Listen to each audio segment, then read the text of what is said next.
Good evening, my fellow brothers and sisters in the Lord. This is Pastor Torrance Johnson coming to you again. We're going to be working from the same story of the message: the first shall be last, and the last shall be first. This message, as I've stated before, is going to be a long one. It's going to be probably maybe about 6 or 8 parts. We finished one and we did part two. We started with Genesis chapter 37, where we talked about Joseph dreaming the dreams of his and telling his brothers that they're going to bow down, and they eventually sold him into slavery, hating on Joseph. And then in part two, we talked about Joseph and Potiphar's house and how the wife had accused him of different things, per se, literally just like a attempted rape, if you want to just basically call it that. And Joseph was in prison.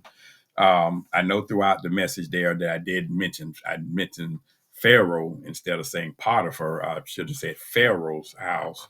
Excuse me, I should have said Potiphar's house, not Pharaoh's house, and Potiphar's wife, and not Pharaoh. So forgive me for that. Just want to make that clarification there that Joseph was not in Pharaoh's house yet. This was Potiphar's house, who was the one that was over him.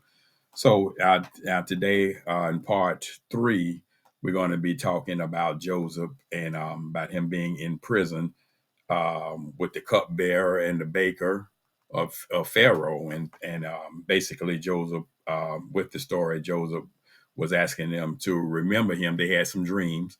One of them had a dream. Well, both of them had a dream. Joseph gave them the interpretation while he was in jail. So that's what we're going to talk about today. Just again, keeping in with the story, the first shall be last and the last shall be first. And, the entire series is just talking about Joseph and the trials he went through and how he was the youngest and things like that, and how God used him to bring up, this family and save, be like if I can use the term, a type of Messiah, for Egypt and the world with the dreams that God gave him. So let's just go right into verse 40. Sometime later, the cupbearer and the baker of the king of Egypt offended their master, the king of Egypt. Pharaoh was angry with his two officials, the chief cupbearer and chief baker, and put them in custody in the house of the captain of the guard, in the same prison where Joseph was confined. The captain of the guard assigned them to Joseph, and he attended them. So you can see, we're looking at what kind of Pharaoh this was. As soon as someone make him mad, he locking them up. And it kind of puts you in the mind of what we looking at in our country today. People that want to say things against the president are afraid. They're being attacked. Politicians, retaliating against people for exercising constitutional rights just to disagree, and so we're beginning to see that evil beginning to brew in this country. Pharaoh, what not that is it wasn't always here, but it's becoming more prevalent. So again, this is the kind of tyrant that's in office, this Pharaoh that got mad with these men and threw them in prison. Okay. So now I really believe, like, right now we're entering into a new age of evil in this country. I believe, yeah, and I do believe, as the Bible talk about, the Antichrist is here and only being withheld by the restrainer, which is the Holy Spirit. And I think that what we're beginning to see now is more evil become prevalent today. And it's this where we are. And we're going to be seeing things like these, like here, this leader, doing all kind of wicked things. And I think now it's time for us to kind of get ourselves on board as believers and buckle up our shoes and whatever else we got to do and get to praying. It's time out for a lot of these ministries that just primarily focusing on prosperity and naming and claiming, all these kind of things here. I just really, it's got to be more than this here. About this money and preachers rebuking people for not giving the right amounts and things like that. And I don't care who they are or how big they are. That's wrong. That's wrong to do. You can, if God led you and directed you to do it, that'll be one thing. But it's too many times, people are just allowing money to dictate ministries and to dictate things of God, and it shouldn't be that way. Then we got a lot of these ministries today. We see it being passed down like dynasties, like in the days of the dynasties where the kings children, sons took over immediately, and we beginning to see all these kind of things in today in Christendom. Every minister that's in now for some reason, their sons automatically or daughters automatically just pass down the mantle, automatically just falls to them. All these capable elders that seasoned elders that been under these men and women for years, now all of a sudden, it's just like it's a family thing. And I just don't believe that all that God is just doing that all the time. Now it can happen.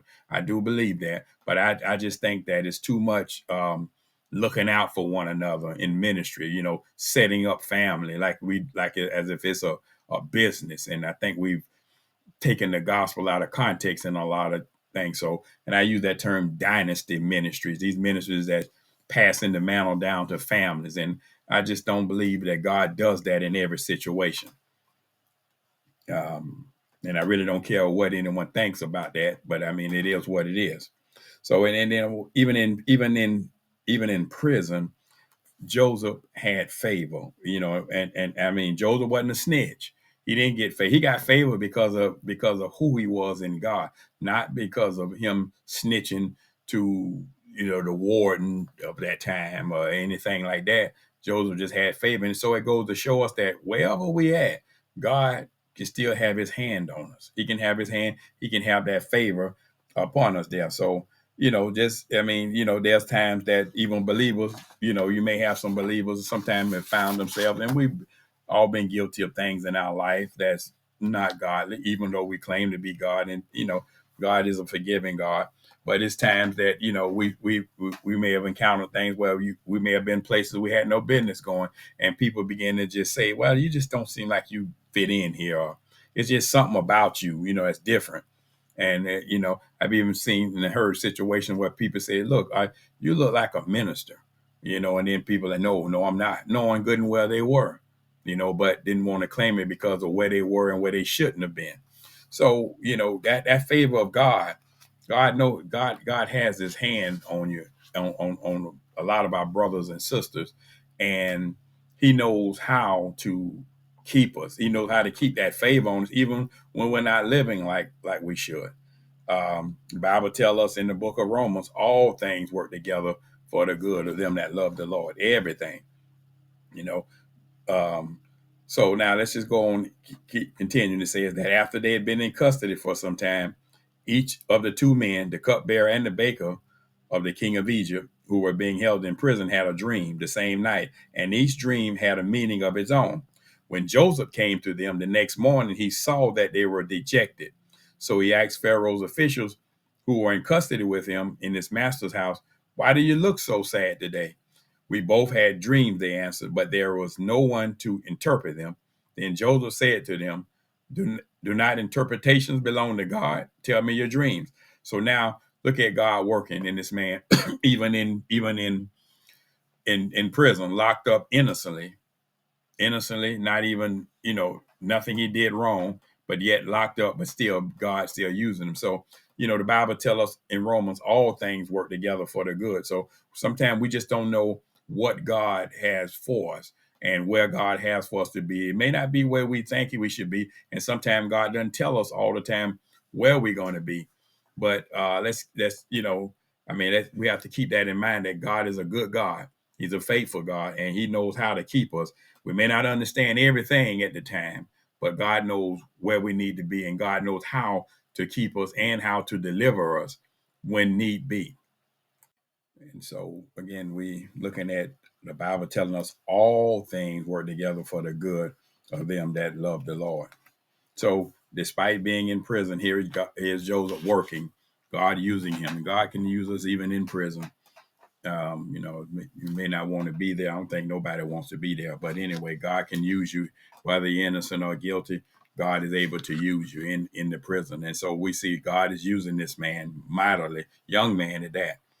Okay. In verse 9, it says, so the chief cupbearer told Joseph his dream. He said to him, in my dream, I saw a vine in front of me, and on the vine were three branches, and soon as it budded, it blossomed, and its clusters ripened into grapes.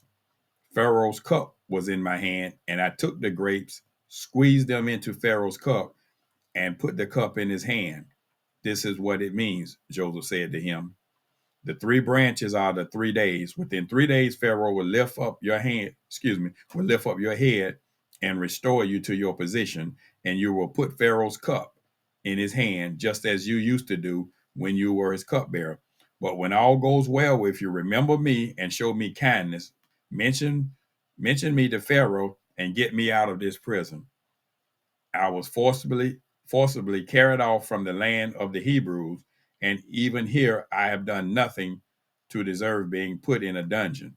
Joseph gave the cupbearer the interpretation of this dream. Now, this dream had a good ending for this cupbearer. It was very good.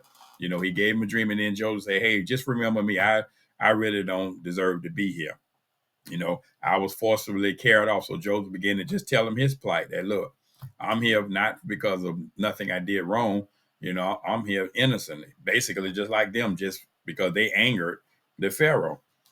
So, I mean, sometimes this happens to us. Unfortunately, that we may have individuals that have been wrongfully incarcerated, and it happens. It happens. But God can just use us. God can use men and women wherever they are. And here's this man locked up and still being used by God. And let's just think within our own mind for a minute. We're like, why in the world, God, you using me to do dream?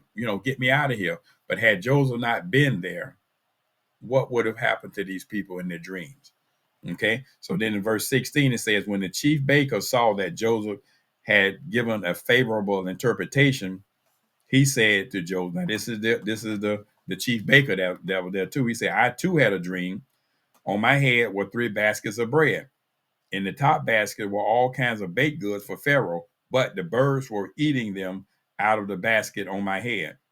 This is what it means, Joseph said. The three baskets are 3 days. Within 3 days, Pharaoh will lift off your head and impale your body on a pole, and all the birds will eat your flesh. Now, the third day was Pharaoh's birthday, and he gave a feast for all his officials. He lifted up the heads of the chief cupbearer and the chief baker in the presence of his officials. He restored the chief cupbearer to his position so that he once again put the cup in Pharaoh's hand.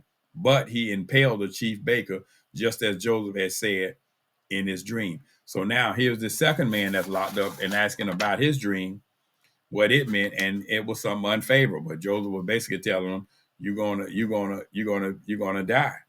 The Pharaoh's going to kill you. He's going to impale you, which means, run their body through a stake, and you're going to be hanging up. So, it wasn't the best of a dream, but again, Joseph had to give. He gave him his God-given ability, and what God was revealing to him. So, sometimes it may be some dreams or interpretations that someone God gives us. It may be something that not the most popular thing, the most popular thing to say, but we have to say what God give us to say. Whether it's popular or not.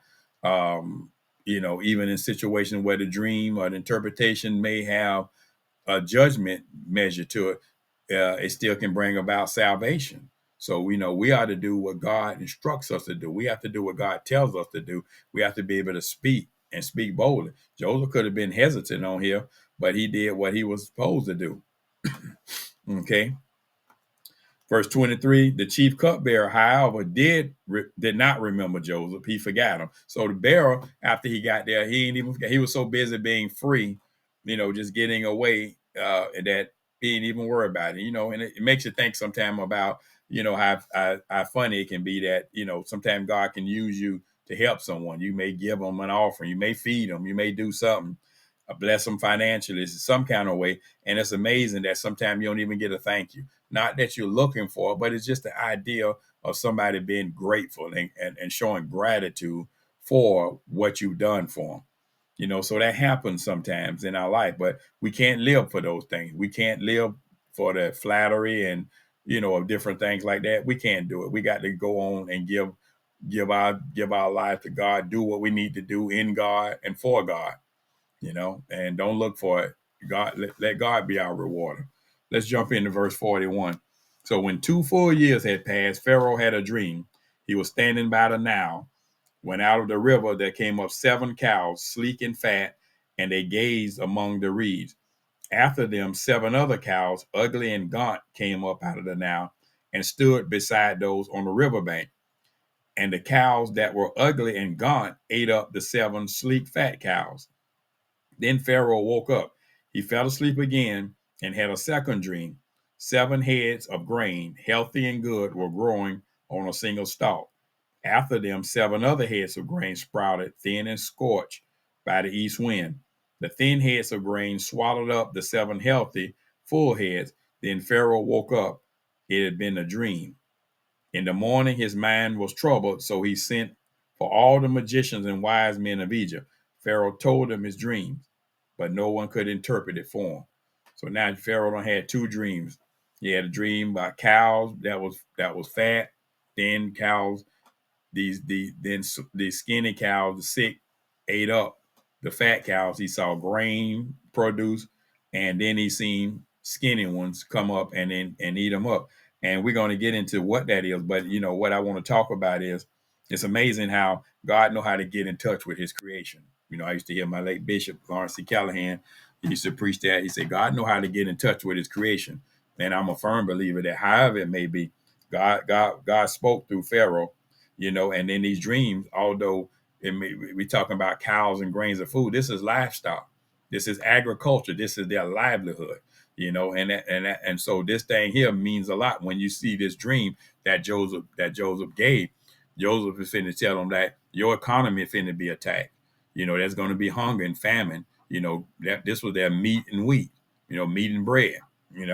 So and then during those times, wealth was measured by animals and grain, and you had your precious metals and things like that too. But so you see that this dreams, you know, was affecting, Joseph. Was going to be affecting Egypt and the world, And I mean, it's something for us to think about. That most of the time, sometimes we can have a dream. We can say, "Man, I don't know about this old crazy dream I had," and that wasn't about nothing. But it's something about when God put something on you and drop something in your spirit. They don't just go away. It's something you can't shake. It's a dream. Whether it's a dream, if it is a dream, you just remember the full details of everything. It may wake you up and look like it just be on you all day, all night. Some kind of way it just pops back up. And that lets you know that's something God dropping in your spirit for whatever reason it may be. But he put this in the Pharaoh's mind, and it troubled him. It makes me think about the time that with King Herod, um, when King Herod's wife was telling her, when we was speaking about Jesus, she was like, "Look, I don't want you to have nothing to do with that innocent man." And I think in the book in Matthew chapter 27, verse 15 through 19. But I'm gonna read that last one when his wife said, "Have thou nothing to do with this just man, for I have suffered many things this day in a dream because of him." She was telling her husband, "Hey, leave this man alone. There's things in my dream that just bother me about him." She was telling him because King Herod was quick to tell Jesus, "Don't you know I have the power to release you?" And in other words, he was just exhorting his so-called authority, telling Jesus, when Jesus wouldn't answer him, "Are you the king of the Jews?" But Herod's wife told him, "Hey, you stay out of that," because they knew that the Jews was plotting and things like that. But Miss Herod say, leave that alone. It was a dream. So see, what I'm saying, God knows how to deal with you in a dream. In verse 9, it says, "Then the chief cupbearer said to Pharaoh, today I am reminded of my shortcomings. Pharaoh was once angry with his servants, and he imprisoned me and the chief baker in the house of the captain of the guard. Each of us had a dream the same night, and each dream had a meaning of its own. Now, a young Hebrew was there with us, a servant of the captain of the guard. We told him our dreams, and he interpreted them for us, giving each man the interpretation of his dream. And the things turned out exactly as he interpreted them to us. I was restored to my position, and the other man was impaled. So Pharaoh sent for Joseph, and he was quickly brought from the dungeon. When he had shaved and changed his clothes, he came before Pharaoh. So, the fact that Pharaoh had this dream and was worried about it, and during those times they called they magicians and the wizards, and they're all these people that's supposed to be these spiritual gurus and insight. No, the cupbearer, remember, it came back to him, and this was at least about 2 years ago at this time. And he said, and again, I'm reading not from the King James version, but from the New International Version. So, and then it said that the cupbearer saying, "Look, I remember my shortcomings. Lee, I forgot that there was a man that told me, remember, man, he told us everything about our dreams, and it came to pass." So you see, now he remembering Joseph. So that prompted that the worrying that Pharaoh had prompted the cupbearer, hit him in his mind that he remembered that Joseph, what Joseph did for him. So sometimes, let's always remember too, our labor is not in vain. It wouldn't look like people don't forgot us, and when they have forgot us, God know how to, He know how to, bring things back to remembrance, and He know how to deliver. So and then the fact that Joseph was in prison, it's like Pharaoh didn't even care what he was there for, but he wanted to know, Pharaoh needed to know what was going down.